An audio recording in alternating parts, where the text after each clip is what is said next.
Good evening. I am Alison Fort, your moderator for this series of town hall meetings to discuss population policy for Barbados. Before we begin, just permit me to give a brief prayer. Heavenly Father, we thank you for this opportunity for us to meet to discuss the formulation of a population policy. First of all, thank you for bringing us safely here, and I pray you bless our proceedings, and may we continue to do what is right for us as Barbadians, from those who choose to live here. Bless us as we look to you in Jesus' name, amen. Okay, let me just first introduce our commissioners, those who are here first, and then those, just let you know who was on the Population Commission.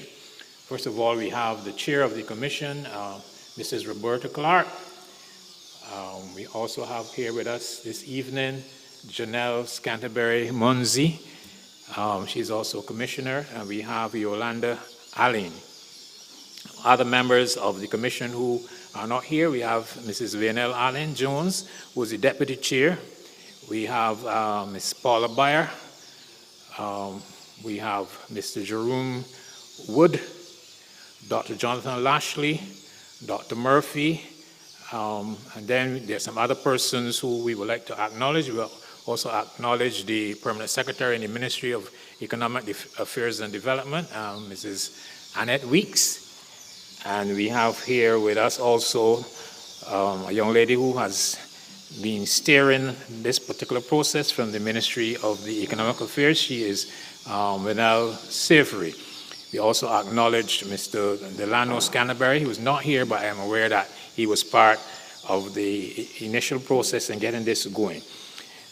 I want to congratulate the government for seeking to put this policy in place.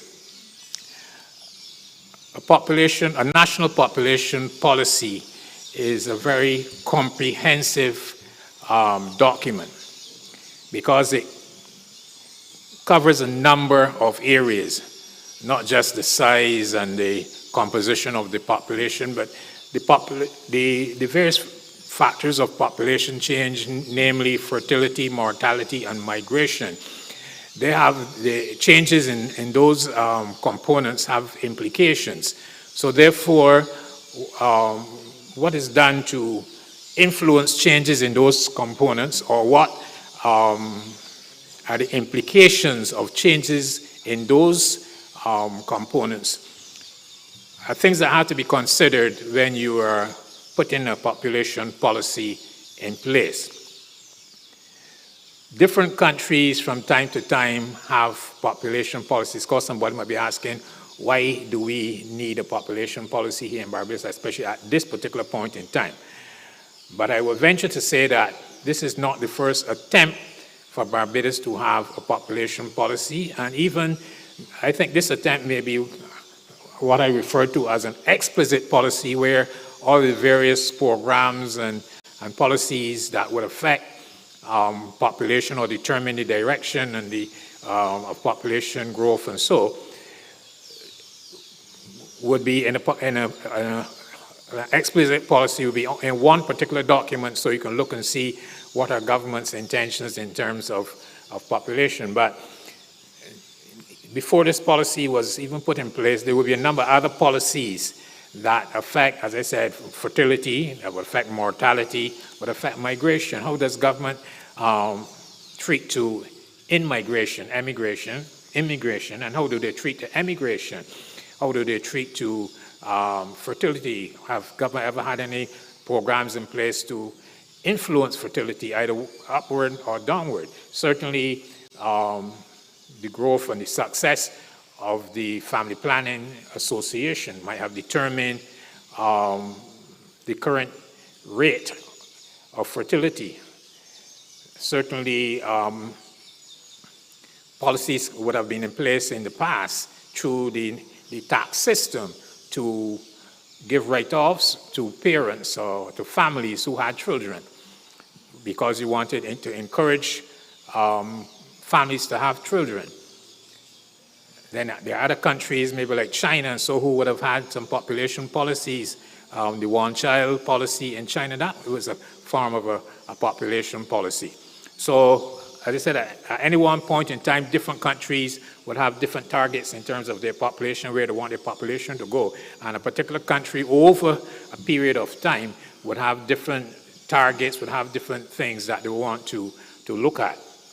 So, just now I'm going to invite the chair of the Population Commission to give us some indication of where we are and how we got here, so you can have an idea of the formulation of this policy, and it may help you to form your questions. And I want to encourage you, whether you're here or whether you are online, to ask your questions. If we can't give you an answer today, we would promise to get back to you, but we also welcome comments.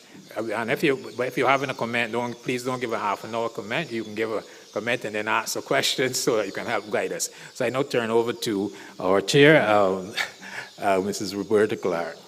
Thank you very much, Mr. Ford. And I want to say good afternoon to everyone who's here in the Princess Margaret Auditorium to join us in our second public consultation. Our first one was on Monday. We had that at Alexandra School. But both that one and this one, these are hybrid consultations. So we recognize those of you who are in the room and brave the traffic and the time to be with us here physically. But also we have also an audience online. And so we want to really encourage everyone to participate. And if you're online, please do start writing your questions. You may already have questions or suggestions, because this is not just only about questions. This is also about receiving recommendations.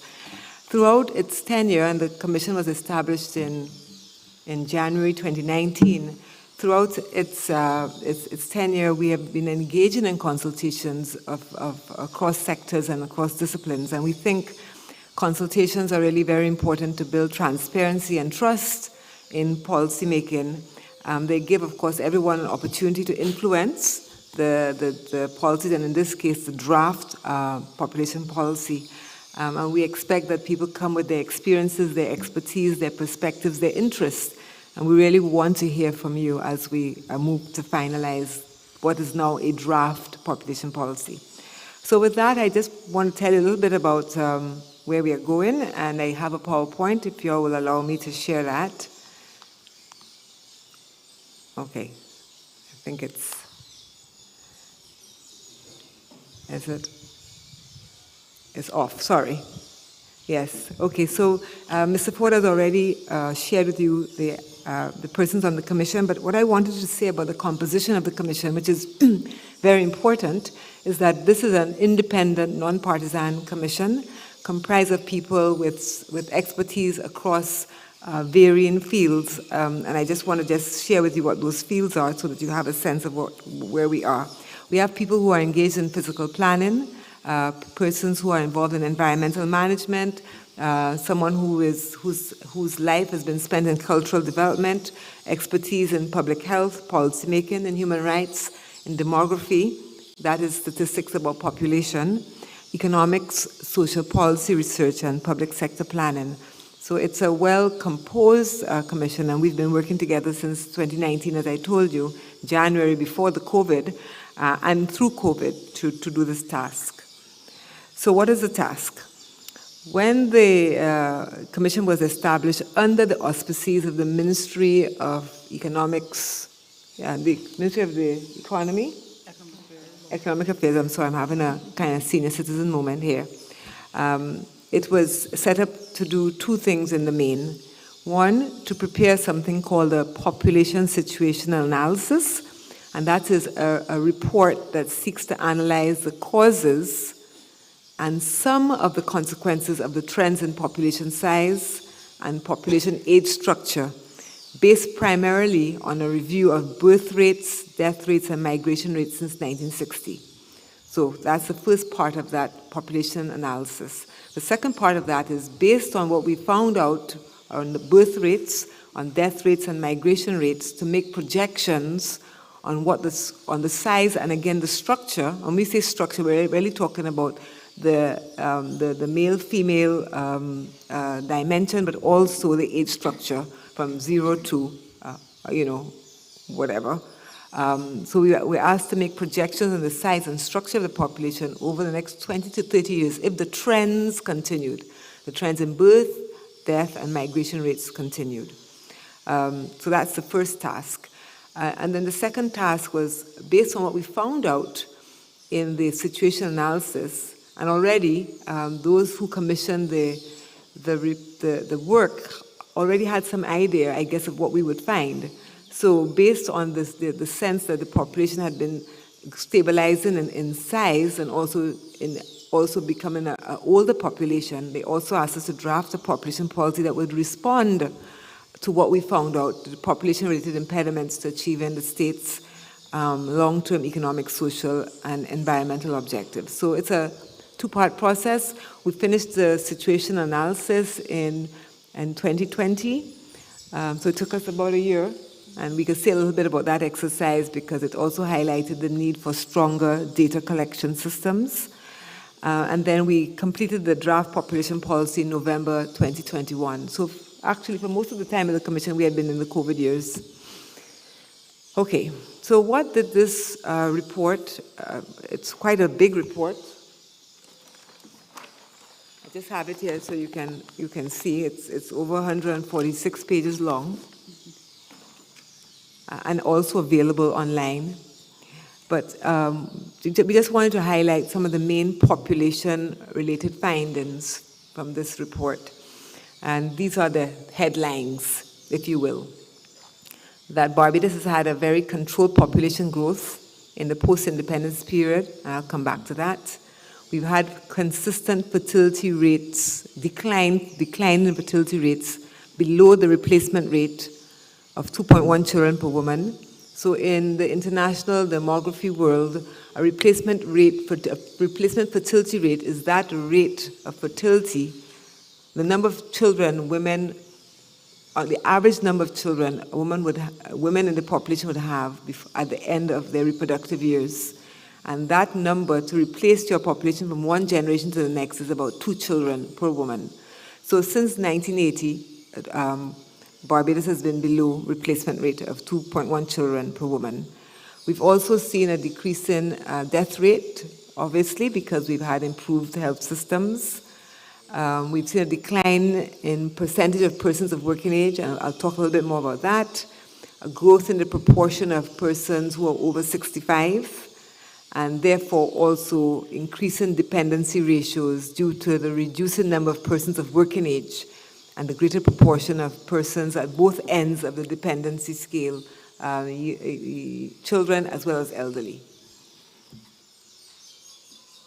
So I just wanted to, so these are the kind of the headlines, and I want to just show them to you in graph form. So here is for, I think, 7 Caribbean countries. Is that 8? 8 Caribbean countries. We tried to ascertain what has been the increase in population since 1960. And you will see that Barbados's increase in population, it's not a rate, it's an actual population increase, right, Janelle? They go for it. Yes. Yeah. It's 24%. Yeah. Between 1960 and I think this is 2018. And the only country with a lower rate of growth of population has been Dominica, which, as I think, is related to the several natural disasters and high emigration out of Dominica as a result of natural disasters. But you see in all of the countries an increase in population at a much higher level than what we experience in Barbados, which suggests that, which we know to be a fact, that Barbadian women really use contraception. They took up contraception use from, way back in 1960. And even before, there's actually quite a lot of writing on how successful family planning has been in Barbados because of the need for us to control population size, to reduce poverty, and to increase economic opportunities, social and economic opportunities for more people. So this reduction in fertility and also birth rates is a trend we see all across the Caribbean. It's not specific to Barbados. And that's important. Why? Because we all have entered into the Caribbean single market and economy, which allows certain sectors of workers to move across the Caribbean freely. And the hope is that all workers will be able to move across the Caribbean freely. But the fact is that most countries will have the same problem that Barbados has, which is a reducing number of persons of working age. So the CSME will answer some of the issues across the region, but won't answer all of the issues because all of the countries are experiencing this decline in birth rate and also the shrinking number of people of working age. So what does it mean? Low birth rates, stabilizing death rates, but decreasing and stabilizing. There's a recent uptick, I think, in death rates among the elderly, as you would expect to happen, as you have an aging population.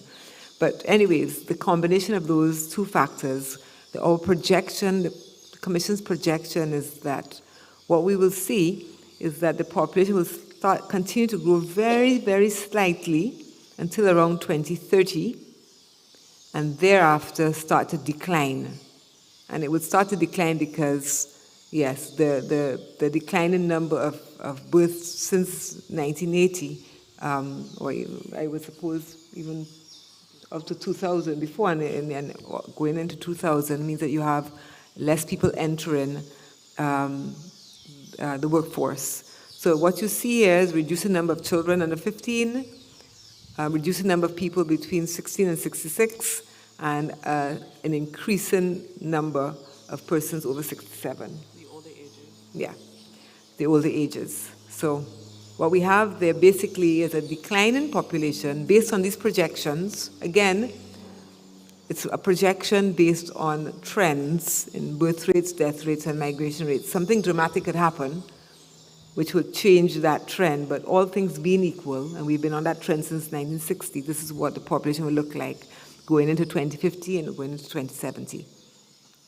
And just to show you how the structure changes, remember I said the structure is about your male, female, as well as your age groups.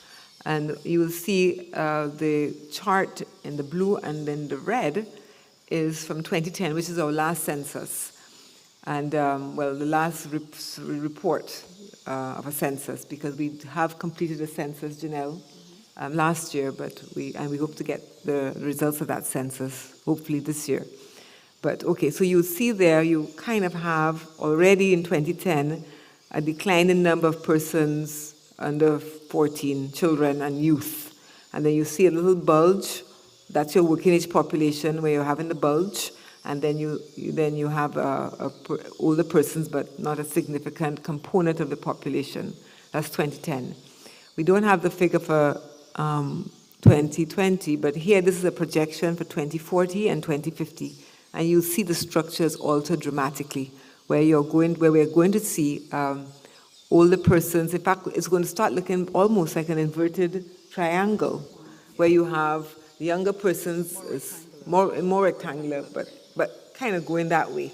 Rectangular with a flare at the top as the number of persons over 65 increase in proportion, certainly to those who are under 15.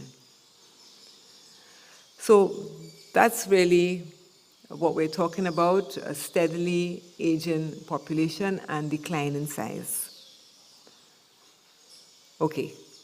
Also in that report, we also came across some findings that were not strictly speaking about the size and structure of the population, but affected by the size and the structure of the population, or a consequence, I should say, or implication of the change in size and structure of the population.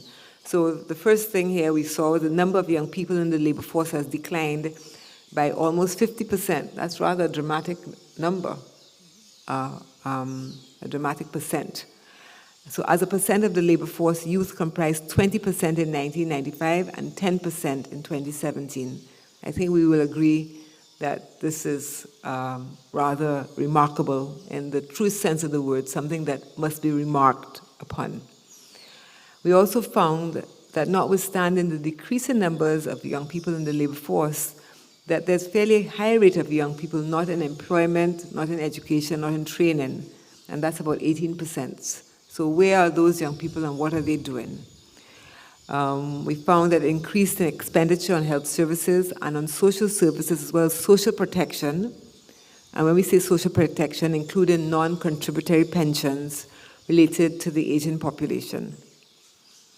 And on the health services, what we know is that aging can also be associated, doesn't have to be, but can also be associated with an increased burden,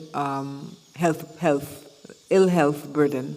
So in Barbados, we know diabetes, hypertension, for example, are non-communicable diseases that we're all concerned about and tends to be associated with persons as they age. Now, it doesn't have to be, but that is the situation now. And then thinking about how the physical structure is affected by people, we also found, I should have said also to what we have seen is that there's been quite a lot of emigration out of Barbados.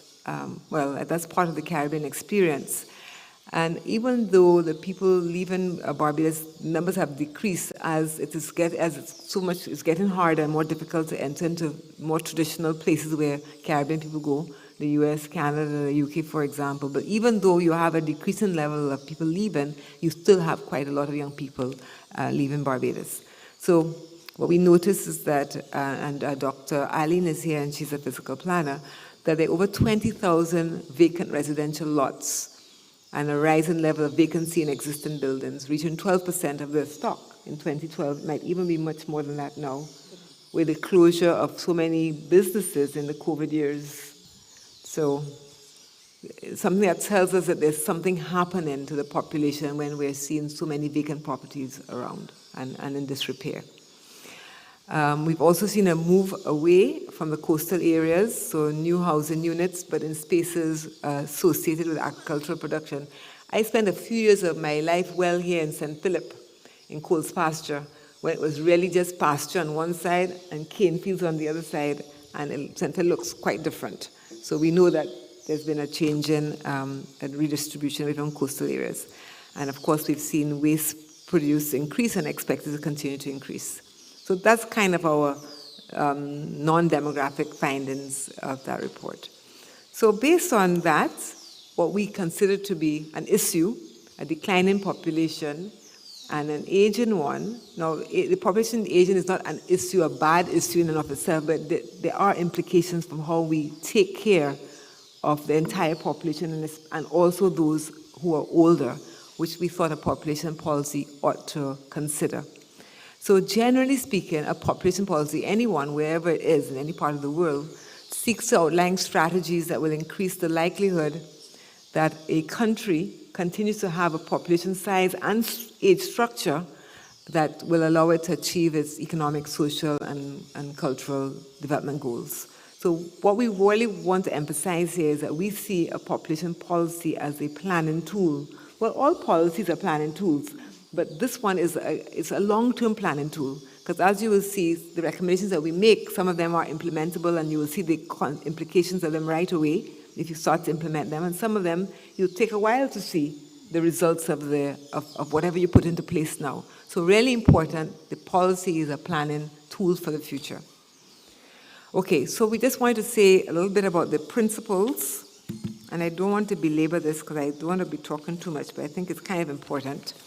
When we set out to develop this policy, which we think is of vital relevance to everybody, we wanted to make sure that we developed a policy that was rooted in the Barbadian values, Barbadian political values, Barbadian cultural values, Barbadian social values, that it was something that would be organically linked to the people, to who we are and who we want to be.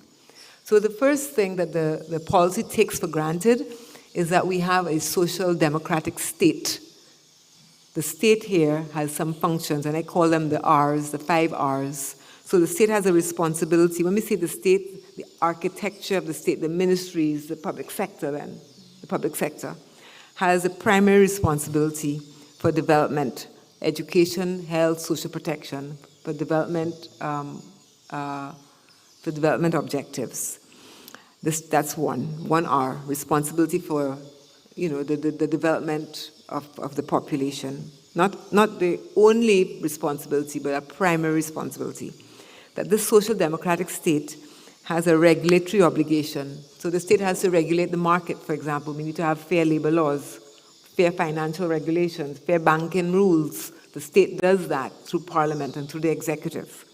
That the state has an obligation to regulate the use of natural resources. So, for example, where should we be building houses on agricultural land or not? Should we be building houses on the coast? You know, the state has an obligation to help us protect the natural environment and also the natural resources. The state has a redistributive function, particularly in a region where we've experienced historical inequalities and poverty and exclusion and racism. The state has a role to redistribute, to make sure people have a fair chance at social development. And then we think that the state has a role in maintaining resilience of the population through, encouraging social solidarity, community development, cultural activity. So these are the R's of the state as we have thought about them on the Commission. We also, of course, think that we have to have a policy that's rooted in human rights, fairness, equality, non-discrimination, social justice, that whatever we recommend also has to take account of Caribbean regionalism and Barbados' commitment to CARICOM, the revised Treaty of Chaguaramas, and of course the CARICOM single market and economy. And it should go without saying that we have to be concerned about ecological balance so that people and the land and the natural resources there has to be some harmony between that. Not only for those who are living now, but that the resources are not depleted for those who come after. So these are, and we can talk about these principles in the discussion. So this is the goal of the policy overall. I guess I should read it for those online who may not be able to see the small print. So the overarching policy objective of this population policy is to promote a sustainable and inclusive development. And here they are important words: a good quality of life for Barbadians and residents here without compromising environmental sustainability and the ability of future generations to meet their needs. In other words, whatever we recommend here now, if implemented, it should not deplete the resources that are here. In other words, we have to be careful stewards of our environment, even whilst we promote development. And in fact, development of people and of the environment should actually be in harmony, because when it's not in harmony, we all feel the impact of that in a negative way. Okay, so three policy goals, sub-goals. Let me try and put it so you can see a little bit better. The first one, we thought, thinking about the declining and aging population, that we needed to sustain adequate levels, population at adequate levels, so that we can have care, reproductivity, labor force participation that we need for this inclusive and sustainable development. So that's kind of one big goal. How do we maintain that population size and structure, having regard to the declining and aging population? So we suggest two things. One, that we need a managed migration policy, so a pro-growth migration policy. In other words, we need to get people into Barbados through migration, and we'll talk a little bit about that. And secondly, that we should enhance family well-being to support reproductive decision-making. And I really want to emphasize that the Commission is not calling on anyone to have more children, but we're saying for those people who want to have children but are not able to, maybe because they can't afford it, or there's not enough care around them, people to help them care for children, or because they have fertility issues. For whatever reason, people who want to have children cannot have children. This policy recommends some ways that the state can help. So those are the two sub-goals here. When we talk about having a pro-growth policy, there are several ways to get people to come to Barbados. One of those ways is to extend the categories of persons entitled to reside here or entitled to citizenship. We've spoken and we make the recommendation, persons who are maybe who have grandparents or great-grandparents who are Barbadians, that we may want to consider extending residence or citizenship to them automatically, and that may attract some Barbadians or or descendants of Barbadians back to this country. We also talk, of course, about the continuation of the CARICOM single market and economy. We talk about Barbadians who have migrated. How do we attract those back here, either permanently or temporarily, in the way that we had the welcome stamp for non-Barbadians? Are there incentives that we can give to Barbadians to come back and contribute to their country in any way that they can? So we speak about that, and also retaining. We know a lot of young people leave Barbados and never really come back to work, having the country haven't provided their basic education. So we talk about what we can do to retain especially young people. And in relation to the reproductive decision making, we are suggesting a family policy that has various components. We do agree more public and affordable daycare centers for children, child subsidies if you need that, social service provision for parents, labor force measures. We've had a lot of conversation about labor force measures, the inflexibility of the 9 to 5 or the 8 to 4 when you have children, and also fathers and mothers experiencing that, the difficulty of managing, balancing their family responsibilities with the expectations of workplace performance. We make recommendations about that. And of course, access to health services. What we did learn in the consultations is that many people find fertility treatments rather exorbitant. So we speak about that as well. And yes, we do speak about paternity leave as well. The second goal, so whilst we're talking about bringing more people into Barbados, and particularly of working age, through the migration, what we call managed migration, we also are talking about what should we do in some areas to provide for Barbadians and non-nationals who are here now, so that they have a better chance of attaining their personal development goals. So remember, we found out that a lot of young people are not in employment or in education or in training.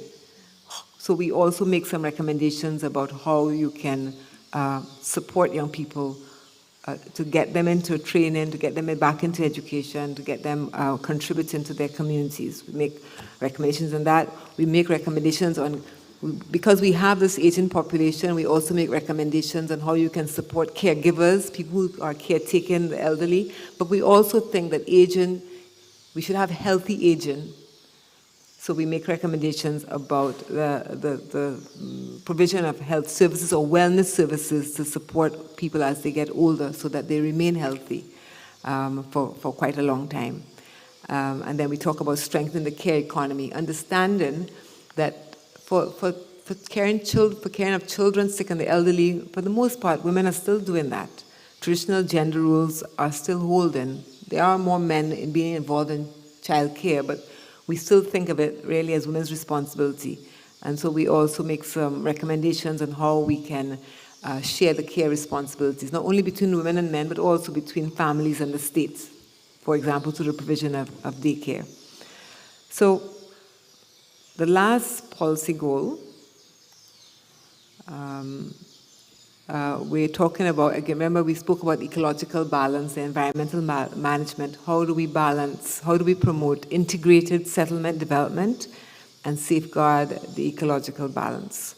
And we make 3 recommendations here: reconciling population redistribution, land use, and settlement patterns. So are there parts of Barbados which should be remaining green? Are there parts of Barbados that should be for agriculture? What parts of Barbados will be for housing? And what would that housing look like? And Dr. Aline will speak about that as we go ahead, as we go on. And we talk about efficient management of natural resources, in particular, of course, water. I see today there's a big conference on water, international conference on water. Because the issues that we're experiencing in water, the possibility of water scarcity in the future, I think is something that we also address here in this policy. And thirdly, strengthen our resilience to the impacts of climate change in climate. So finally, my last slide here, we understand that there are some cross-cutting issues. One, education reform. Remember, we're talking about all these young people who are not in training, not in education, are unemployed. So what might be, how can we strengthen the education system away from just testing and certification, both important, testing and certification is important, but also to develop the critical thinking that we keep talking about, empathy, ways in which we can think about being involved through innovation and creativity, not only in the workforce, but in our communities. So we talk about the need for thinking about how education can and should be adjusted to also fit the very dramatically changed life in this technology world that we're living in the 21st century. We talk about, again, equitable sharing of responsibility for care and also environmental management as our cross-cutting themes. So there it is. I've spoken rather long. It's a lot of moving parts in the policy, but this is our time to ask questions or make your comments, and also Janelle and Scantlebury and Yolanda Aline are here with us, who can also answer questions on the demography as well as on the fiscal planning aspects of the population policy. Thank you very much. Thank you, Mrs. Clark, for presenting the findings and where we are and how we got there.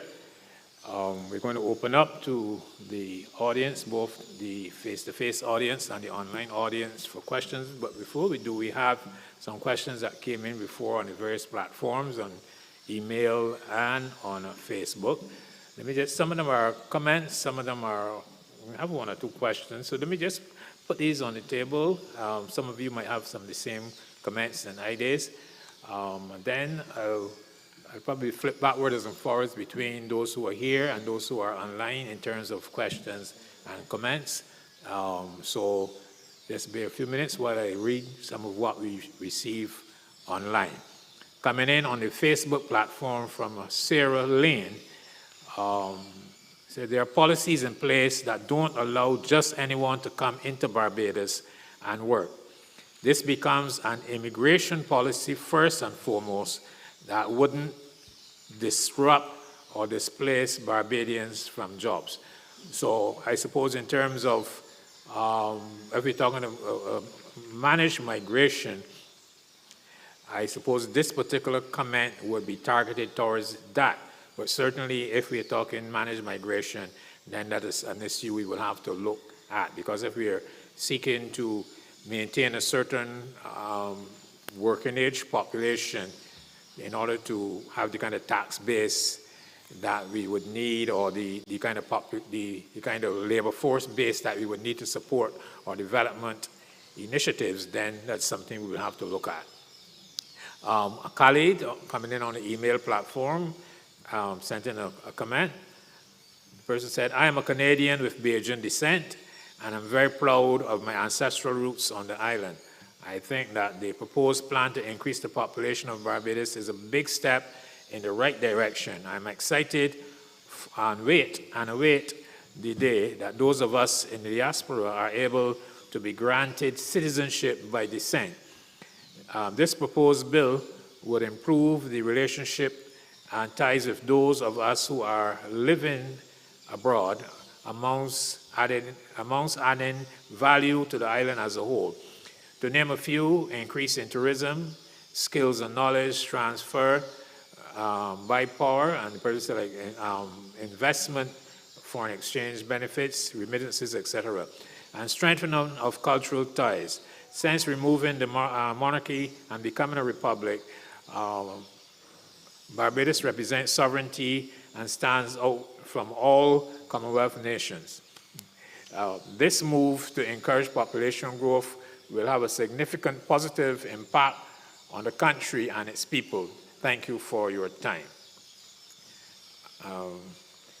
Nicole, sending in her comments on the email platform. I have read the draft population policy, and I would like to further add these comments and suggestions. Paternity leave to match maternity leave. If you're seeking to, I suppose, improve the labor force on one hand, and also to encourage families to have more children, then I think this is one of the things that might have been put on the table before. Decrease the cost of living. As I read a little further now, I think there was another person who suggested that when the cost of living went up, that the desire to have children went down. Allow work from home practices or flexible work hours. Decrease construction of hotels on all coasts for more green spaces to build community. Increase job opportunities outside of the hospitality and tourism industries. Optional NIS contributions for private sector workers. Interesting. Apartment block developments outside of towns and urban areas instead of just traditional housing. Daycare centers located in public sector offices. Do not increase the retirement age. Stop increasing taxes on unhealthy foods.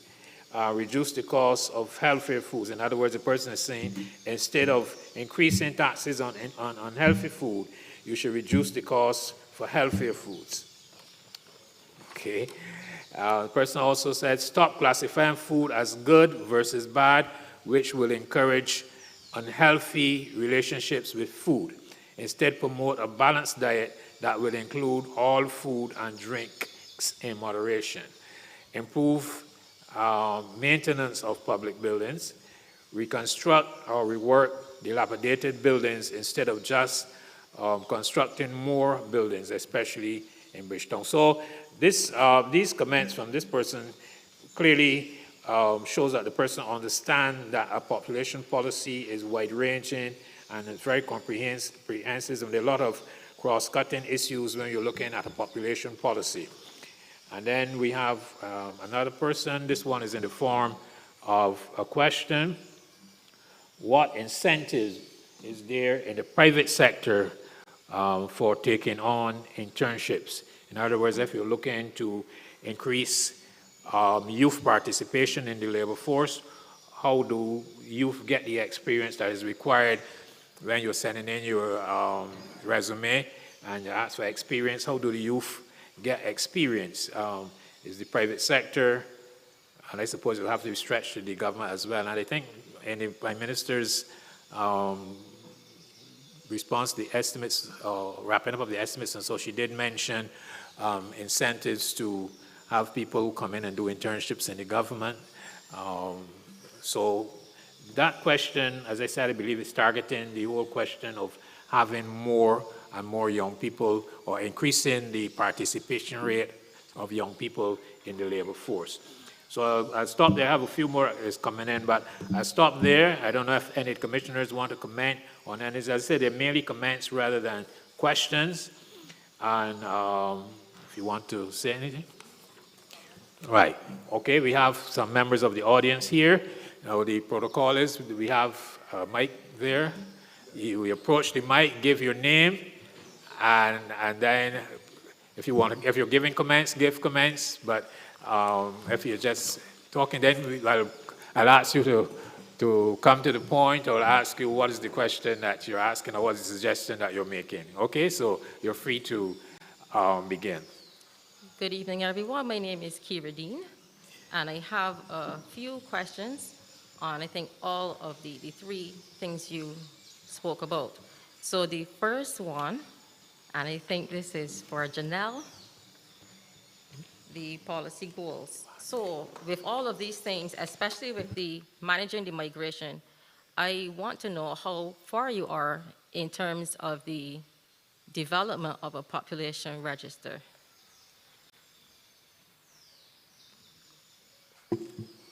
From the ministry's perspective, because I work at the Barbados Statistical Service, as you know, and we are a department under the Ministry of Economic Affairs. At the moment, we have not started any work on a population register. That is the long and short answer. What is a population register?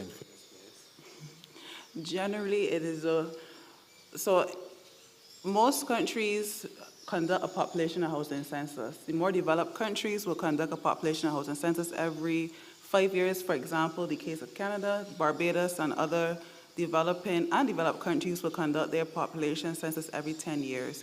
The population register is a means in which we can keep a rolling count of the population as you go through the decade, as opposed to having to wait every 10 years to find what the population number is. But it means it's a lot of use of administrative data to support that. And what I can say is that we have started trying to work with our stakeholders, our partners, to strengthen the use of administrative data. So in order to get there, there's a lot of groundwork that needs to happen before we can implement it properly. And just another question, would the new, I know people have the hang-ups about the new ID card, but would the implementation of the new digital ID card assist in helping to put together a population register? Of course, the information from the Trident card would be a very good administrative source because it would be one of the best available sources on the population, current, that is, because for the first time in a very long time, every person in Barbados ought to, in order to transact business, be registered for the new Trident ID card. So in essence, every person should be registered. I know the deadline is now March 31st, right, which is next week or so. But we also know that there are persons who will be registering afterwards. But the point is, we should have a good count through the Trident card as a good administrative base to start. But that is still work ongoing. Okay, so the reason why I asked that, the follow-up question is then, so how, and this is for the entire committee, how do you propose then to manage the migration so that we can maintain a decent balance of the sex ratio at each of the 5-year age groups? Mm-hmm. And also, do you have projections for the life expectancy throughout the range going up to 2050? And that would also lead into like elderly daycare. This will move into the section 2, like spaces in schools, because you have an issue here currently where zone 3, and this is where we are right now, has more children than spaces. So how do you plan to manage that going forward? Because you are allowing persons to come in along with children and other family members. So how are we going to plan for children if they come in prior to the common entrance age? And I know they're thinking about getting that out of the way, but how do our secondary schools prepare for that? Okay, so I will deal with the first question. How do we embark on monitoring, how do we plan to manage migration for persons coming into the country? So the first thing, obviously, we need to monitor what the persons that who we want to come into the country. So first, we have to identify where the gaps are, especially development gaps. So we know, for example, there are a couple of areas in Barbados where we don't have enough persons to fill the gap in terms of occupation. So start there, that's it, picking the low hanging fruit, start there. But are there other areas that other gaps that we need to fill? So when we can identify those and then monitoring is important because once we recognize that we have filled a gap, where else can we move, other areas can we move into? At some point in time, will we consider moving away from the working age population? Would we even consider attracting, as Roberta said, young persons who would have graduated overseas and really have a trust to encourage them to come back to Barbados in that younger age range for Barbados? The second question as it relates to do we have life expectancy for each age range as you go forward? Well, for the profile of the time you expect to grow the population, because if the life expectancy is expected to increase, then that population that you're trying to support with the working population, then that creates more burden on then the working population too. Right, so in essence, do we know, so for example, when we project the population in the year 2040, what is the life expectancy at 2040 would like versus what it will look like at 2050? Currently, we are putting together, compiling the report for the 2021 population and housing census, and the best time to do that will be after we compile the data and then start to do the life expectancy. So I don't have that information right now, but that is the next step afterwards. Okay, and I had another thing to say, but I can't recall what it is right now, but based on policy 3, then we have the burgeoning urban corridor. And when people tend to move, especially when they're moving to work, they want to be close to the urban centers. So with the population redistribution, what is the plan for that in terms of incorporating the rural areas to reduce the burden, especially on the sewage system in the urban area, because we already know what happens when it's not managed, Right. and then the demand on the water. Okay, so I'll pass on to Dr. Allen.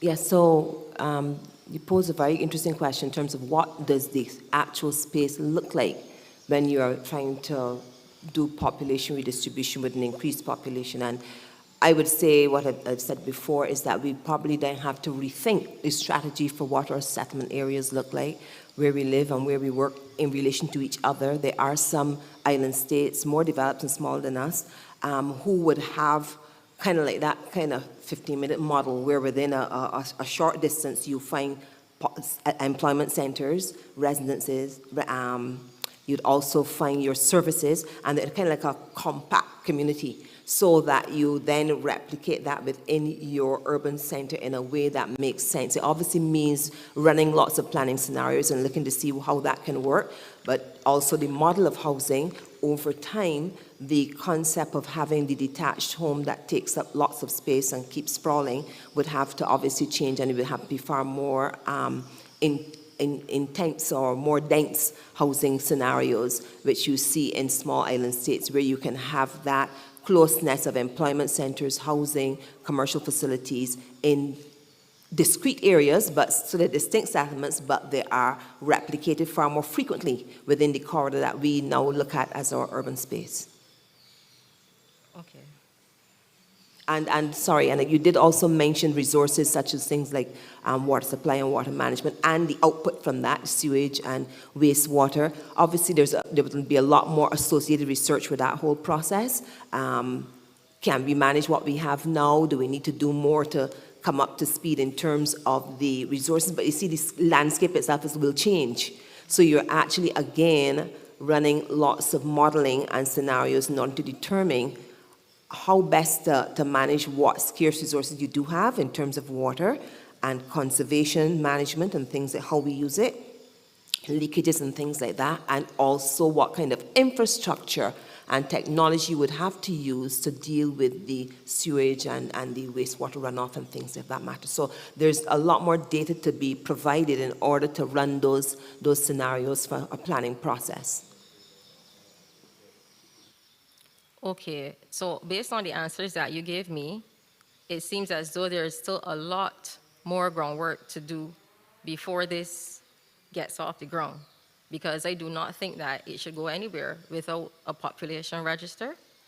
And that brings me to, I'm wrapping up. Okay, right, so why I had asked the question about the register is because when people are looking to migrate and looking for work, it tends to be males, right? And Is that really true? that is really true. How many male nurses did we bring in during COVID? How many male nurses or You will have to males? ask how many nurses are males first.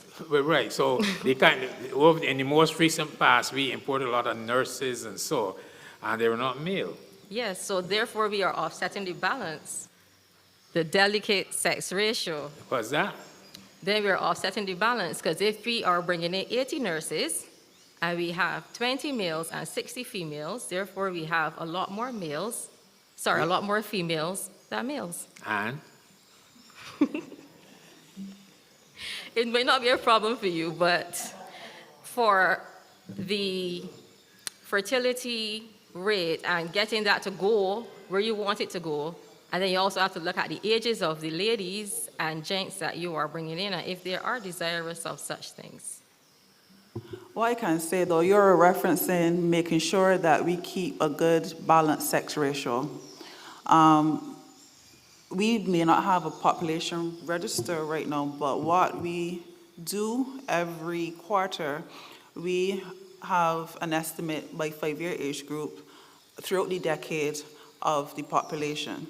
And from there, we can generate an estimate of the sex ratio. But I do take your point that it has its advantages versus having a census every 10 years, because you will have a rolling tally as you go through that, may be more accurate than an estimate. Because as we know, as we tend to get closer towards your census year, the estimate tends to get wider. However, there's a lot of groundwork that as a country are not there yet to have a population register. And we need to really strengthen our administrative sources in order to get a really good population register. Okay, so based on what you said, using the most recent census, then you would develop a profile of the type of migrants you are looking to attract? So we know generally as a country where the gaps are in terms of, use the word development, so in terms of where we need to plug persons occupation-wise. There may be other areas that we may need persons in other areas. So we know some of those. For the most part, as I said, the low-hanging fruit will be to find the ways and means to attract those persons to Barbados to fill those gaps in the short-term initial stages, and then branch on from there to address that particular question. Maybe I can add, and thank you very much for those penetrating questions. That's the purpose of these consultations. Now, the Commission has been asked to do a policy. So policy sets out a large objective and outlines this policy, some sub-goals that will help you contribute to what you're trying to get to. It's not the same thing as an action plan. So what we know from the situation analysis, and what I think is beyond dispute, is that we have a change in population structure in a particular direction, which of course has many implications for care, for taxation, for labor force participation. It's pretty obvious where that is going. So we are suggesting we have recommended quite strongly in the Commission, if you have a situation of an aging and older population, you're going to have to do something about that. So we're recommending a few things. And in relation to more people, we're saying in the more immediate and medium term, you probably need more people of working age based on labor force information. Where, as Janella said, where are the sectors in your economy where you have unmet labor needs? In the same way that we figured out last year, we needed health personnel. So you need to know that where in your labor force do you have unmet labor needs, and then you bringing people into those sectors. We're saying very clearly in the policy what we need is a managed migration policy. The details of that are not here. They are to be worked out. How many, in what time frame, in what sectors, these are things that have to be worked out. And we do recommend, because we do understand that we have some deficits data-wise. So one of the things that we recommended quite strongly in this policy is that we need to have, to strengthen the labor market information system, because it's exactly what you're fearing. We don't want people to come here, for them to be frustrated because there are no jobs here, or to come here to take away jobs from people who are already here employed in those sectors. So you have to monitor whatever you do. Well, first of all, your policy has to be based on data. Your managed migration policy has to be based strongly on data. and then it has to be monitored very carefully. When people come in, where are they going? How are they being integrated? Are they displacing Barbadians from employment or creating some disadvantage that ought not to be? So we are also saying, that's why we call it managed migration. Managed means that you have to monitor it and you have to be able to adjust if it's not meeting the goals of the country. But that, I think, is something that will be worked out in another phase of implementing the population policy. Okay, and my very last thing is, how do you see the role of the Barbados Family Planning Association as we go forward? Because the focus for the BFPA previously would have been on contraception and managing the number of children someone had or spacing.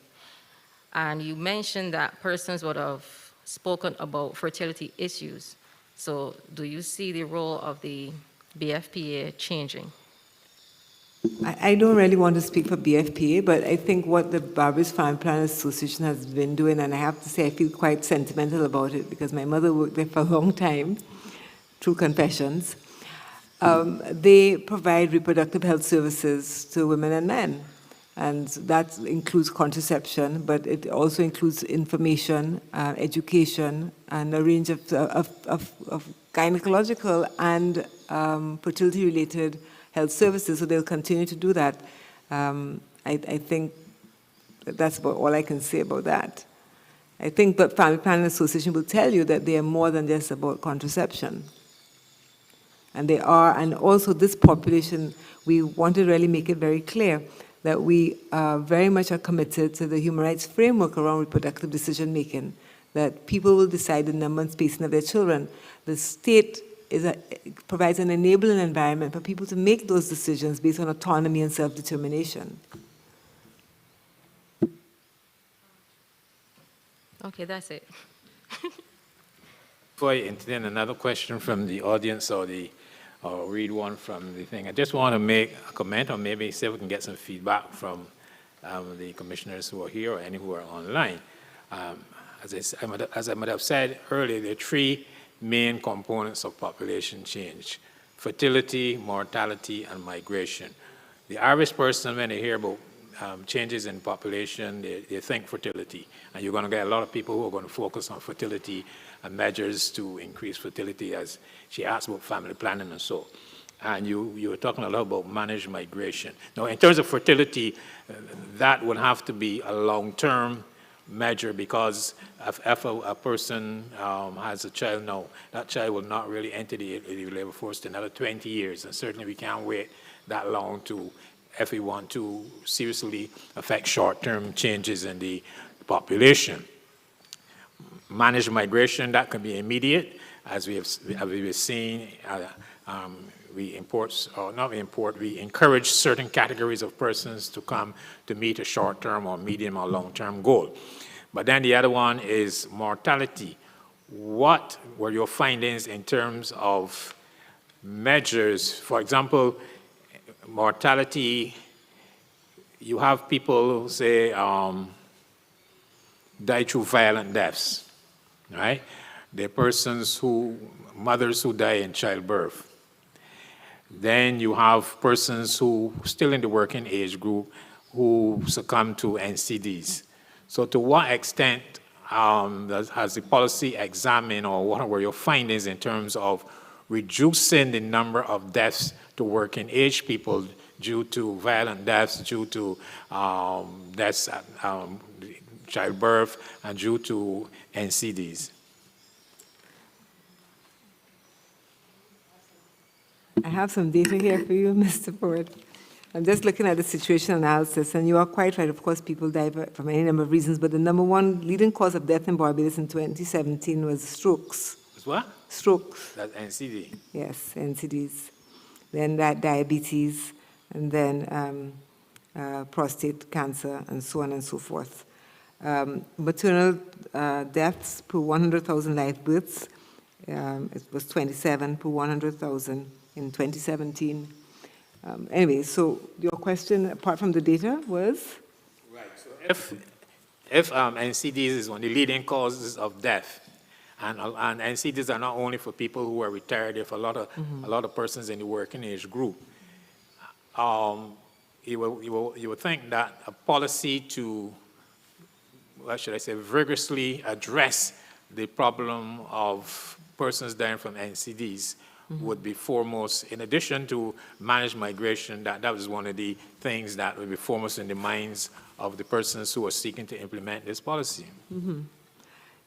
Yes, good question. And we have a whole section on wellness and health under the policy goal now. How do we take care of Barbadians and persons who are living here now for decent quality of life? And there's a whole section on health, but also healthy aging, because those NCDs are very much associated with the aging. And just to give you some data on that, from the situational analysis, 66% of those aged 65 years and older have multiple risk factors for NCDs, as opposed to 21% for those aged between 25 and 44. So NCDs are also associated with aging, or persons who are getting older have multiple risk factors for NCDs. So we know that. So we talk a lot about healthy aging in the population policy, but also we speak, now remember, this is not a health policy. The population policy does not replace the need for a national health policy, neither for a nutrition policy, but we do make recommendations on nutrition, on healthy aging, on food security. You know, there are some areas that are connected to the population policy where we recommend, but I want to say this is not a health policy. So we do have some boundaries here, if you understand what I'm saying. Right, but you are aware that a number of cross-cutting Right. issues that, while they don't necessarily fall under your terms of reference, they are going to very much impact the ability to implement and to achieve your goals. For sure, definitely, definitely. So in relation to, we talk about expanding access to quality healthcare and wellness services. We talk about training for health professionals, reinforcement of health wellness clinics with focus on women's and men's wellness, supporting self-management of treatment, using taxation measures as incentives to influence and promote healthy nutrition, increasing availability of land for agriculture, improving infrastructure for recreation and exercise. So there are a number of recommendations made in the policy which address the NCD issue. Thank you very much. Just before we take another question from the audience here, let me just go back to the online questions. And we have Philip making a comment. He said, to increase population, it has to be more affordable to raise a child. And he also indicated, as prices rose quicker than people's pay, the population started to go. Now, I think I referred to that earlier. The need for both parents working to support a home led to people being more careful. In other words, and that probably resulted in more planning of the families and therefore less children. And we have George writing in on Facebook. Was any work done on what professions being most impacted? I think Mansi would have answered that particular question. So you would have had some sort of labor force impact study to determine what particular jobs are needed at some point in particular time at different stages along between now and 2050. How do you come up with what is needed? So we would have had in our stakeholder consultations members from the Ministry of Labor. So they would have identified through their research. I can't remember them top of my head. Oh, sorry. Through our stakeholder consultations, we would have had contributions from the Ministry of Labor. And through their research, they would have identified the areas that they had seen that we need in Barbados, persons coming in to fill those gaps. Mr. Ford, someone here? Thank you very much. Now we come back to in-house question. We have some person there. Give your name and maybe if there's some particular profession or agency that you're representing, and then make your comments or pose your question. Thank you. Good night to the panel. My name is Falun Bess. My profession is varied, but I would say I've read economics academically and otherwise for over 26 years, since the age of 19. and I'm an ex-public sector administrator for three boroughs, all level one, or known as level 1 in England. That is, there are 3 tiers. Level 1 is the best. That's Camden, Oxfordshire, and Tower Hamlets. And I worked for 5 departments, 2 finance directorates, engineering services. So I've been a government administrator as a career. Also, I've been in the private sector. And I myself was an economic immigrant. I was a highly skilled immigrant after the government of Barbados invested in me. I left the country, as many Barbadians do, looking for economic reasons to pay. I don't think anybody was going to pay me £2,000 or £28,000 a year at that time in my 20s in Barbados. So I worked at BMW, and the largest company in Europe at the time, ArcelorMittal. And I was fortunate to have been awarded opportunities that I would not have been awarded in this land. So economic migration is good. And I have advised friends and relatives to even leave Barbados, go to Canada. So when we speak of economics, and I'll get back to that, we have to speak of the brain drain. If I have any brains, I left, but I did return. And one of the policies I wanted to question was, I want to know if is it internally, or are we adopting an answer from a student next to us who is possibly given a wrong answer and just copying his answer and filling it in on the paper? And when I say that to you as government administrators, appointed government administrators, there's a narrative. And I've heard the narrative outside of Barbados, and this is why I'm asking, are you copying an answer, or have you come up with it yourselves? And that is, we are saying that a population increase is necessarily bad. Excuse me while I just erase this. I've had the opportunity to live in Luxembourg, a population of 600,000 people, which has the highest GDP per capita in the world. So one thing any economist knows is that output is really about productivity and innovation. And that's what a nation, a government, the platform, they should seek to encourage. Innovation, that comes from STEM. So one of the greatest problems we have on the education front is that for the last 20 years, well, since free education, since university, approximately 70% of the graduates of our non-STEM graduates. Some argue that that's a redundant area. And then the top 30 that do go into STEM, that's a higher percentage of those leave for the brain drain. And arguably, any population policy would want to craft a policy that encourages, the same way that myself and others leave Barbados in their 20s, and those with the STEM and the trade skills, they go for higher pay. I've known plumbers who have gone to London and other countries because they get higher pay. So how do you craft a policy, or how do you encourage it to say, how do we reward skills? How do we encourage those? Are you going to screen immigrants into Barbados for their skills, as Canada and the UK has done with their highly skilled immigrant visa, which I was a successful applicant and had it stamped into my visa, highly skilled immigrant, because of they vetted me by my ability to speak English, my education levels and my age, as well as no criminal record, as well as there were other factors that some countries use, which is marital status, because economists look at marriage rate and divorce rates, and they know that marriage, since the Romans observed that higher marriage rates, that equates with more stability and output and growth in a population. If you have declining marriage rates, you have a problem in your society.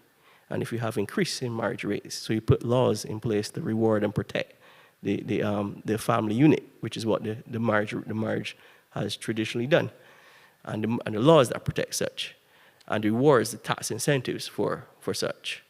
But the narrative which affects again, we're getting back here, is that does a declining population equate to as much trouble or such a big problem as people say? Does it equate to less productivity, less innovation? Luxembourg has remained a small country, but with a GDP of approximately 8 times. The GDP of Barbados is about 18,000 US per capita. And Luxembourg is 120,000 per capita. So do you need to increase innovation? Is it more important to focus on STEM, as the Israelis do in Israel and parts of Germany, the focus from the primary school level to encourage children to do well in maths and trades and apprenticeships if they can in apprenticeships? Because I'm not only pushing STEM, I'm pushing trades to be whether you're going to be into construction, electrician, or a plumber. Do you push this, or do you ignore it? And then do we take in, are we going to screen immigrants? Do we know if they're pedophiles? We don't even have a sex offender registry. So people that are on registered sex offenders can literally leave any country and come to Barbados because we don't have a registry here that even collaborates with the registries that overseas. The internet we were offered and the country turned it down. So are we going to encourage diversity as Canada and the UK and the US famous diversity lottery they do every year? Are we going to take in some immigrants from Ukraine and China or Indonesia? Or are we going to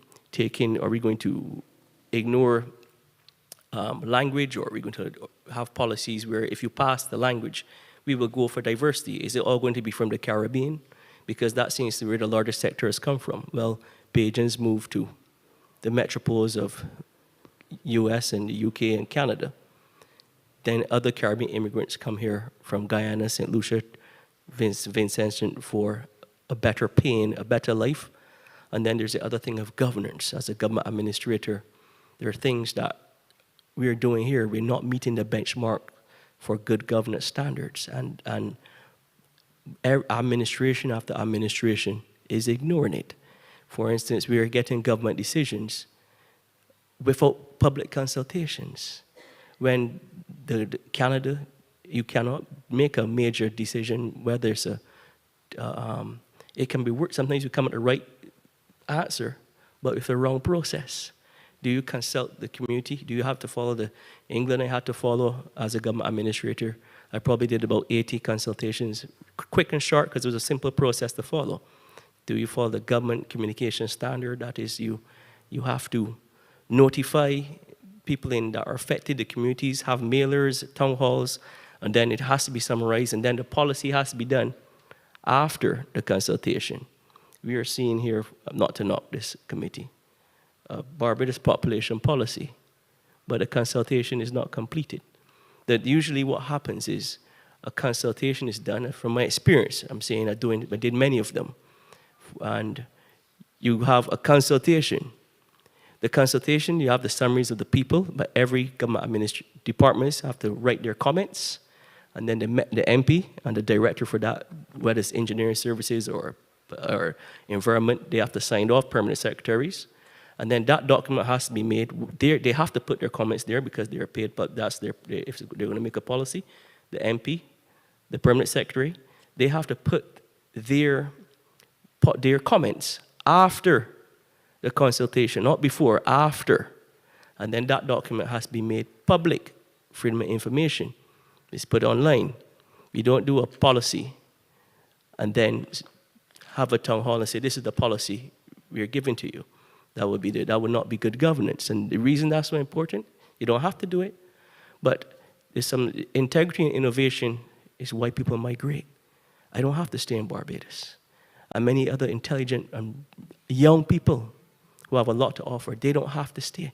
And they will graduate. The reason they went to the ex-British protectorates was because it evolved from the Magna Carta principles. Working class people who fought against landlords and religious wars ended up into the British fighting the Vatican for years, ended up with the Canada and the US laws, these strong constitutional laws and values in Australia.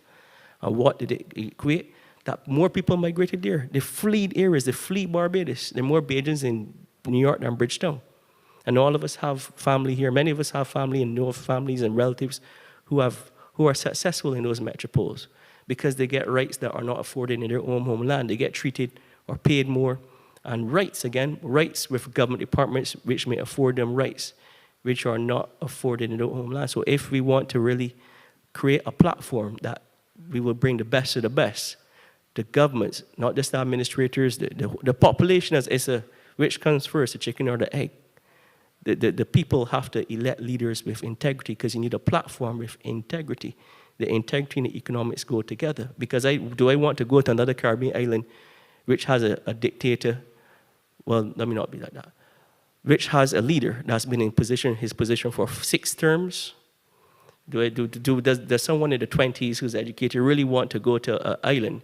Am I going to leave Barbados to go somewhere where the political environment is dominated by a man or a woman who's in their position for 6 terms? People want republic. When I say republic, they want integrity. They want laws, not just run by social democracy, because people said the social democracy, but there was nothing democratic about it. Has to be run by people. So they want strong laws which will put constitutional rights, Right. or else they will not migrate. I know you might have more comments and so, but just to make a little break, to give the commissioners a chance to either respond to some of the things you've said, or maybe to give you an idea of some of the things that they have done that you were saying that should have been done. Because really and truly, these consultations are come at the back end of other consultations. We had subject matter consultations, we had special interest group consultations, and what we have here is a draft policy, not a final policy, but a draft policy, and therefore we are making it available for persons to make any additional comments. Persons like yourself who may not have been part of the process so far get an opportunity to make your comments, ask your questions. If you haven't seen the policy, I don't know if you read it. Do you read the policy yourself? I just read it. I read it. That's the full policy, or that's the executive The draft summary? policy. This is the executive summary. That's the executive summary. Right, so they give you a broad idea. It doesn't go into the nitty-gritty, so there might be some things in the, and it's available online. The policy is available online. So we welcome your comments, which are very useful, but some of those things, as I said, have been addressed, and then the remit of this particular commission is to prepare as it were, a skeleton, but obviously there are going to be a number of government and other agencies that would have to provide the flesh for such a policy. And, you know, as somebody was said earlier, there are a lot of cross-cutting features. We have, it's just like a train. You know, you say you came from one of the metropoles, but a train, for a train to run, it must have track, of course, must have carriages, and must have people and some robotics and whatever making input into you know, a whole number of different things. So a policy like this has to run on other things. It has to run on a national development policy. It has to run on an educational policy. It has to run on a health policy. So there have to be a number of interrelated things. So I think this committee, their remit is to produce a draft population policy, but it has to be implemented in consultation or alongside other policies, an infrastructural policy relating to if we're increasing the population, and so then we have to find some way to house them, some way to feed them, and their remit doesn't go into all the details. They recognize that those things are necessary, but they don't go into details. I have a question for you, though, and thank you for those very thoughtful and quite comprehensive reflections, because you make the connections between many issues that we have to deal with as a country. I'm thinking about, you talked about economic migration, so I'm thinking about the brain drain as well, the push and pull. Young people will go to places where there are more opportunities, where there's more opportunities for decent life, for income, more adventure, all sorts of reasons. And you did. I get the impression when you were a younger person. And a fairer society. Not just the money, but what they perceive. You're back here, so I don't want to ask you your business, but maybe more generally, what might be factors that would pull someone such as yourself back into Barbados? I had no intention to. It all happened very sudden. My salary was £28,000. I was going to move into permanent residency, and there was a change in government. And immediately within the first month, Theresa May changed the immigration policy, and she increased it by 5 points, disqualifying 80% of people who were in the pipeline, which were the highest immigrants. They said there were too many immigrants. Many people were coming to England, So they said, the Conservatives said that there were too many immigrants and they couldn't take so much at once. And actually, I believe she was correct from an economic point of view. Economists would generally tell you we can take gradual change. Economists do not like sudden change. They don't like shocks. I can take a gradual, we can adapt. Economies are resilient. But I guess the question I want to ask you, what would you recommend that how we think about how do we attract Barbadians back? What might be some incentives or recommendations? I would not be so focused on telling Barbadians to come back. I mean, if I'm for instance, I'm a Barbadian. I'm working in Luxembourg as an analyst, where I was for the largest company in Europe, as an analyst, a steel industry analyst for the Americans and continental Europe, working for the richest man in England. Why should I taxpayer, that is, Mr. Mittal, the Indian billionaire? Why would I leave Luxembourg, or why would I leave London to come back here? Okay, I was thanks. pushed back. No, I didn't come back. Thank you. Yeah. I would ask one more note, and that is, which is a challenge for some of the immigration that Europe is seeing in Germany and Netherlands right now, as their plane loads are landing. Rotterdam now, 50% of their population now is mostly immigrants now. And one of the greatest challenges that they have is that it isn't even that there are different religions that mostly Muslim immigrants have came into the country. What it was that they're mostly males, young males. And so they have tried to give some priority to married, if you come as a family, but if you have young males with no skills, they didn't vet them for, or do you have a trade? Do you have a STEM qualification? Or what do you do if you're going to if you just have mostly males? As the commenter previously also observed that, well, I don't know if you have the data to prove it, but certainly in Europe, they said it's mostly males that are crossing the sea. It's not hordes of women, it's hordes of men going on the boats across the Italy, crossing the channel. All right, thank you very much. We might be able to entertain you a little later. No, sorry, we don't have much more time. Okay, just before you come in, Mr. I think, anyway, just one, it's a comment really, more so than anything else. Somebody wrote in on YouTube, why the push to increase population when we already have housing, water scarcity, and unemployment problems? I suppose the person who is now standing here in the audience to give some comments, those are some of his areas of expertise, and I don't know if he has questions or comments in that area as well. So Stan, introduce yourself and Yes, Grenville Phillips, engineer from St. George. I'm not sure what else you would ask. That's enough? Okay. All right, first, a simple question.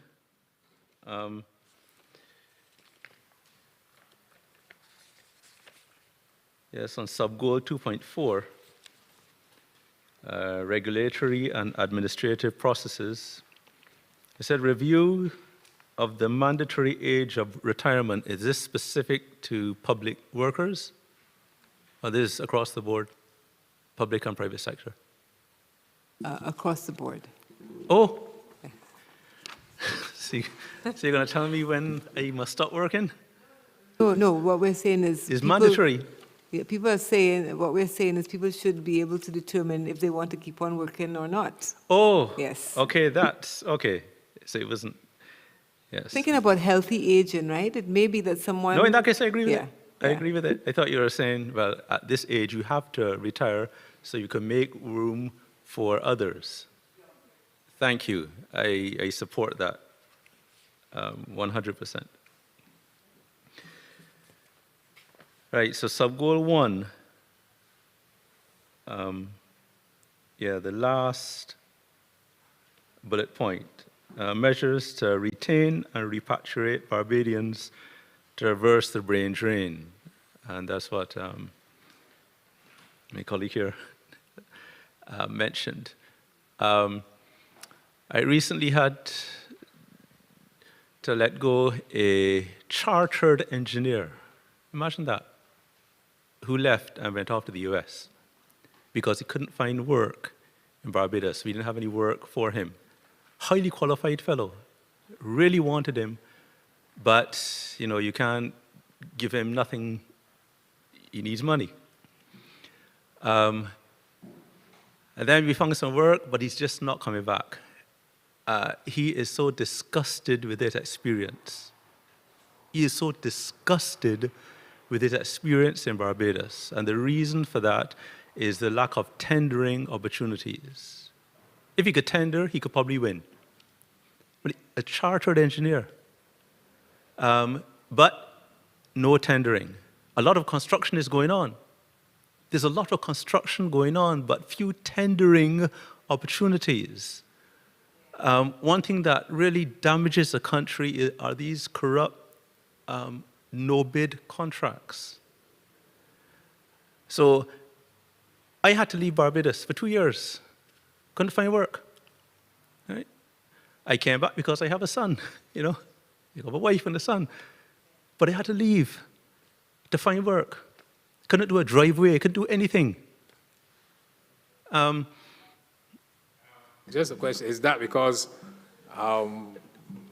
is the expectation that government would provide these opportunities? Because tendering a private sector activity as well as primarily government? Yes, so in the private sector, they don't have to tender. They could just work with who they worked with before. They have maybe a family association, they have a good friend association, someone in their club, and therefore that's it. There's no corruption there. But in the public sector, where I pay taxes, where that part of the pie, the economic pie, is supposed to be available for all of us, that's the concern. Right? So those no-bid contracts are the thing that is the greatest disincentive to remain in Barbados if you have that kind of job where you need to tender. And you mentioning it over and over again. I was the president of the Barbados Association of Professional Engineers. I kept mentioning it. I've been mentioning it for over 20 years. And people say, oh, well, that's not good. We need to do something about it. And nothing is ever done. I had a conversation with the minister. I'm not going to tell you which party, but I had a conversation with the minister explaining, listen, there's no work, there's no tendering, yet there's all these jobs going on. And I was told, well, you're a good fellow, we will find a berry for you. I said, I don't want no berry. I don't want no berry. I was the president of the Barbados Association of Professional Engineers. I said, I just want all my engineers to be able to tender. Let's tender. So that's the problem in Barbados, the corrupt, no-bid contract system. So if you want people to come, allow them to know that they can come and tender fairly, they can compete fairly. And if you don't want people to leave, allow there to be tendering so that we can do work and employ people. But so do you think there is enough non-governmental development in Barbados to have to balance? Because if you get more private sector, more international finance, more international investors wanting to invest here,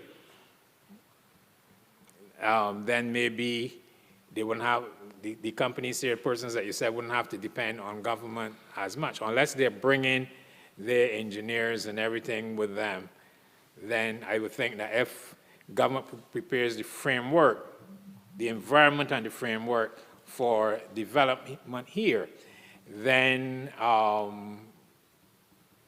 you would think that the private sector then would take up these opportunities. Because I heard somebody, I think one of our commissioners said yesterday that the problem in Barbados is that a lot of people are risk averse. In other words, people would buy 100 pairs of shoes for $50 and sell them for $100, but they ain't gonna go and build a building, or they ain't gonna do this and do that because they're afraid that it will fail.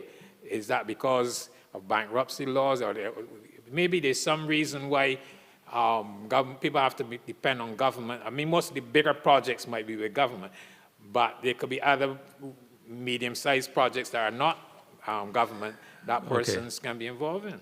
All right. All right. I'll answer this in two ways. So the first way is if the government is giving concessions to developers, then they should insist that they be tendering. That's a simple, low-hanging fruit there.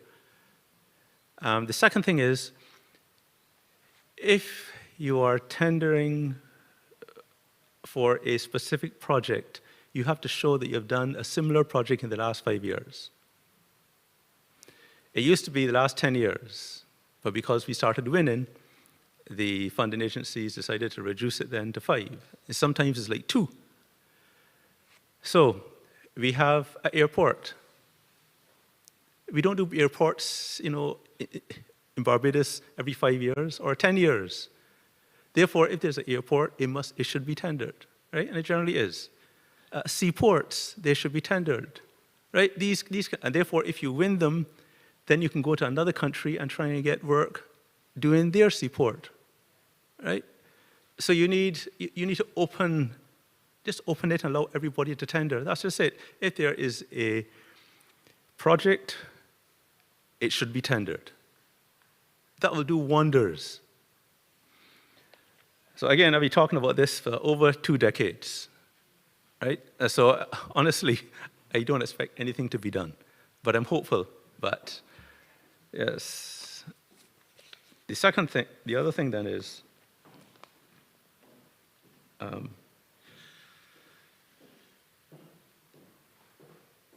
sub-goal 2.4. Yes, both bullet points. The first one is to review and improve the curriculum and teaching methods in the primary and secondary education with regards to science, technology, engineering, and mathematics. Now, this is for over 2 decades. We just keep repeating the same thing in the same new reports, all writing the same thing and doing nothing about it. So, yet again, we see the same thing. Just, when are we going to do something? When are we going to implement the thing? Why just keep talking about it and writing it in reports for over 2 decades across administrations and do absolutely nothing about it? Mr. Phillips, can you reflect with us on what the impediments to action may be? Why we prescribe but not implement? Well, the only thing that makes sense to me right now is that we want it to be so. We can change the educational system very easily. I participated in 3 elections to do just that. We keep teaching our students the more difficult material first to get them frustrated with it, and then we teach the more practical things later. That is the colonial way, where you're trying to weed out people, and therefore you're left with the cream of the crop, as they say. So our educational system is designed merely for the 20% or so who don't even need teachers because they're bright enough and their parents can help them. They're diligent, they're conscientious. The educational system should be designed for all students. So what we should do is teach the easier to learn, fun subjects, fun parts of subjects. We teach the entire curriculum, but teach the music by ear. So they can learn to play by ear, and they realize I can actually do this. And then they'll exercise the discipline necessary to learn the theory. Conversational language.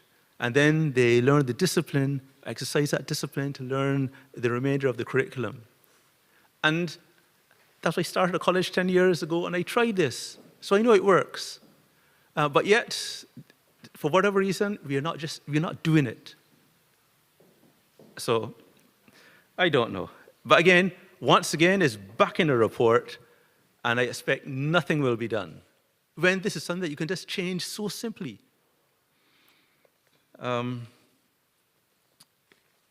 The second bullet point then dealt with inculcating innovation in schools. I just got to find words, because I know it's being recorded, so I don't embarrass my clients or my family. But good grief. The last National Innovation Competition was held in 2014. I just happened to be the winner of it. None in the last 9 years. This is not low-hanging fruit. This is fruit that is so ripe it has dropped off the tree and it just needs someone to pick it up. But we're so lazy that we won't even do that. So why can't we just start the innovation competition again? I mean, what's so hard about that? But you talk about it and you just get frustrated, and you talk about it and you get frustrated, and that's why I wasn't even thinking of coming here, but I thought, let me just hope that there is someone that may listen. This doesn't need to have your report finished for this. You can wake up tomorrow and do it. We did it already. We have all the infrastructure in the place. Everything is in place. Just announce it. But we won't. Right? We refuse to do that for the past 9 years. Nothing is holding us up. So I don't know what you could do about it. I don't know if any of you all have any influence at all in the Ministry of Education, that they just do it. Right?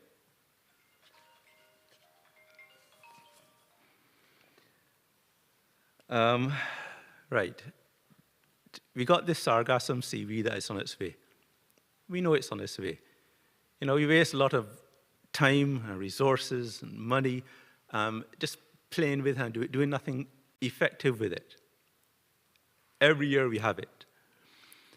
Why not have an innovation competition just for that?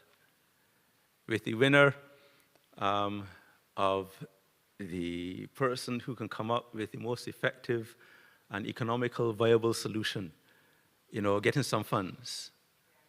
And then that idea can be patented and the government can share in the royalties. I mean, that's how you govern a people that you think are smart. If you think they're stupid, then you don't do anything. You just say, all right, no, nothing, that's not for you. We will just deal with it with the government. When we have all of our Barbadians that can do something. So, yeah, the other things probably get me in trouble. So let me just, yeah, all right, well, let me sit down. We still have Thursday. You can either attend tomorrow, you either attend the St. Michael's School and continue your comments, or you can do them online, because we were scheduled between 5 and 7. I think we might still have 1 or 2 persons here. I'm not sure if they have questions or comments. Do we? Any other persons with questions or comments? Okay, come quickly.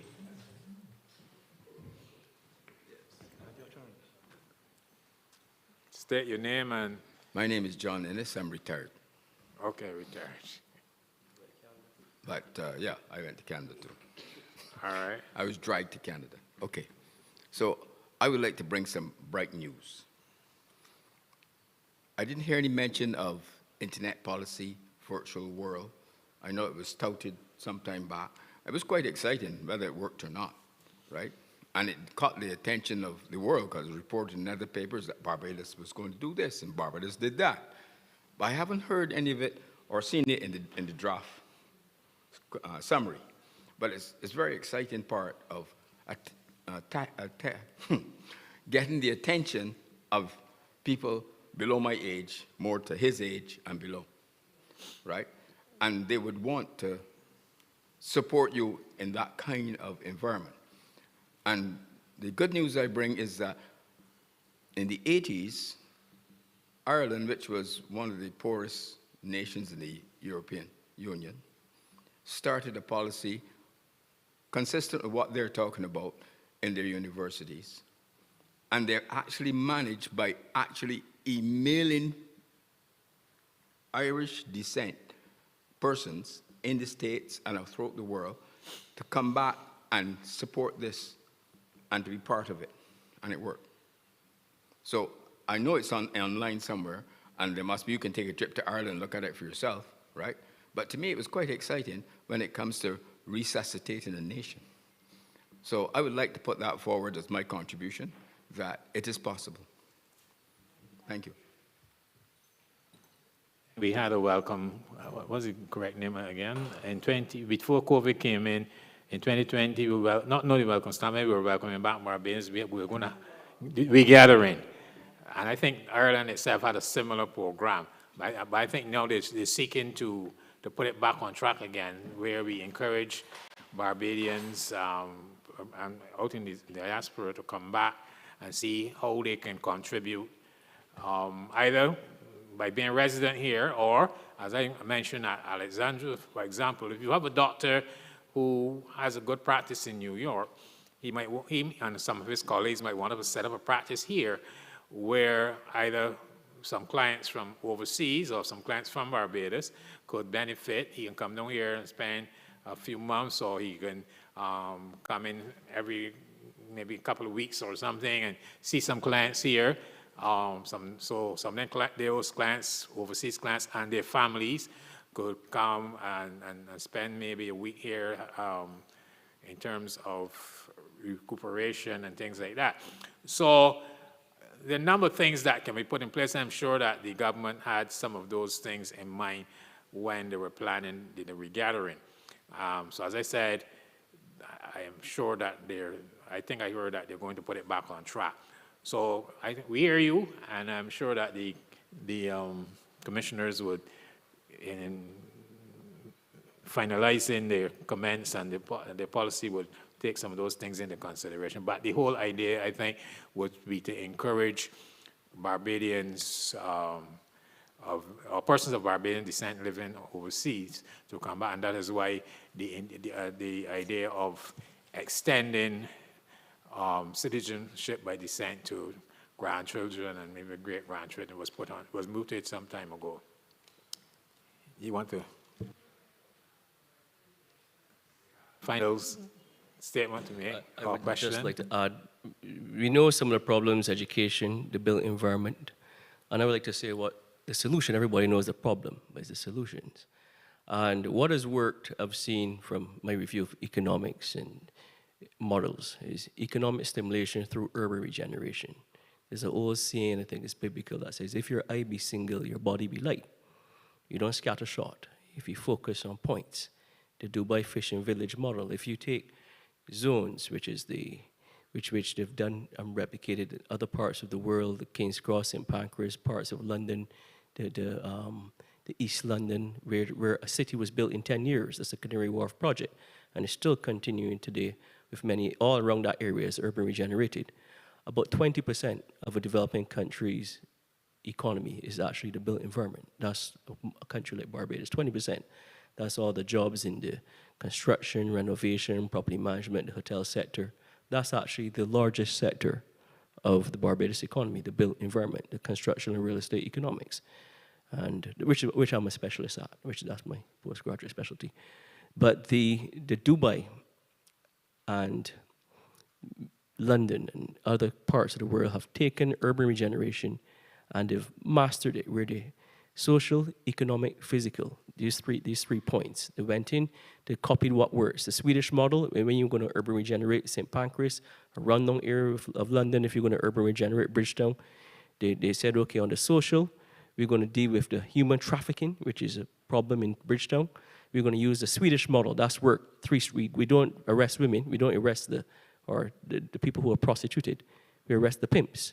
But we give the pimps a 3-strike rule. So the Swedish model was the police went in and they social workers went in, they told the pimps, it's 3 strikes. The first, second, or third arrest you out.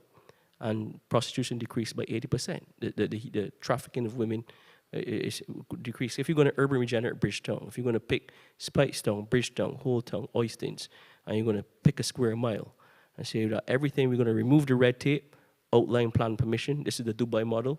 So you know that you can build up to 30 stories. You will have to use eminent domain, but it was done with public consultation, multiple town halls on the traffic engineering. You have to do it the right way and we have to copy models that work. And this is why, if we don't do it the right way, you're going to run the young people. You're going to run younger than me. You're going to run them. They want to be involved. We don't have enough people here. It's not. It has to be better. It should have been broadly. I can speak with some authority. I've done about 70 plus town halls. So it has to be broadly advertised, and you need to send it to the stakeholders, invite economists, invite people, and you want their comments. You want them here, you want them involved. So if you don't have it, then run it again. But you have to get broad involvement before you come down with a decision, because when people are involved, they have a stake in it. But again, the model that works is the Dubai models, the economic stimulation through urban regeneration, where in these centers, Dubai and Qatar has been able, on the social, economic, and physical, to develop. They've brought people in from all over the world, and their economies have grown successfully, where they're moving away from the oil into tech and other sectors, investment management, and they're building families. Because if you're not building families, then your economy, that's what is in the top 10 in the social indicators. If you're building families, not if the population is growing or decreasing. From an economist's point of view, that's not in the top 10 things that you should be concerned with. That narrative came from outside Barbados, and that's why I asked you that question. It's flawed economically. It's not in the top 10 issues with regard to managing social and economic growth and stability. In the top 10 issues are families, skill sets, master planning, and when I say equity, good governance. If you don't have good governance, people will run. Nobody wants to be in Ukraine right now. And Ukraine, for years, was in the top 5 most corrupt places in the world. Thank you. Any questions? Good. Thank you very much. I think we have come to the end of this evening's session, but remind you, those who are here and those who are online, that we continue tomorrow evening at the St. Michael's School. And we encourage all who can make it to come to this, what will be the final in this round of town hall meetings. And again, I want to thank the commissioners who are here and those who may be online, those who contributed to this process so far, including the consultant and the persons who provided the statistics and so to facilitate the situation analysis. I have some online questions, but I'll hold those for tomorrow. So if you didn't hear all of your questions answered this evening, then you can tune back into us tomorrow evening, and we promise that we will follow. We will start with those questions. So again, thank you very much, and I'll now call on Mrs. Clark, Roberta, to give our final sign-off. Thank you very much, Mr. Ford. I just want to thank everyone who participated online and here, and the questions, and really more than questions, because I think what we got here, Commissioners, you all will agree, was a lot of rich analysis and prescriptions and cross-cutting issues which are associated with the draft population policy but extend beyond the draft population policy. So the whole issue of education reform and moving away from teaching to the test, and you're quite right, Mr. Phillips, when you talks about the colonial model, which is really an elitist model. How do we transform that so that we all have a better chance of coming out of the education system with the emotional intelligence and with the skill set to contribute to our families, our communities, and the society. That's something I think has preoccupied the Commission quite a bit, even though we are not developing an education policy. And then the other cross-cutting issue of fair opportunities for all. You mentioned the tendering issue, but it's not, I suppose, not just tendering, but that we have the shared aspiration that we can all equally benefit from economic enterprise in Barbados. And that's linked to governance and transparency, which I think is another theme which we spoke to today. And then I want to come back maybe to the first set of questions related to, the population register and also the caution. I think you were really cautioning us, and I think we agree with the caution, that a managed migration policy has to be really located in evidence, has to come out of evidence, has to come out of data. Where are the unmet labor needs? Where are the sectors of the population where we have to attract people to come in? And that we do need a robust data set, and also monitoring that as it is rolled out. So I think we take all of the recommendations that and the thoughts. We've been writing, and we also will have a report of this consultation, as we will of all of the consultations. Tomorrow we have our last one of this round of public consultations, and it will be held at St. Michael's School, also 5 to 7, also online. If you want to continue contributing and listening in, please do join that. We think that the more people participate in this process, the better for the end product of this population policy, which we'll be submitting to the Cabinet for its consideration and approval. So thank you very much to the commissioners with us, and to Mr. Ford, our moderator, and always, always, always to Winnell Savory, who's keeping us on track in all things, both substantive as well as process. Thank you very much, Winnell.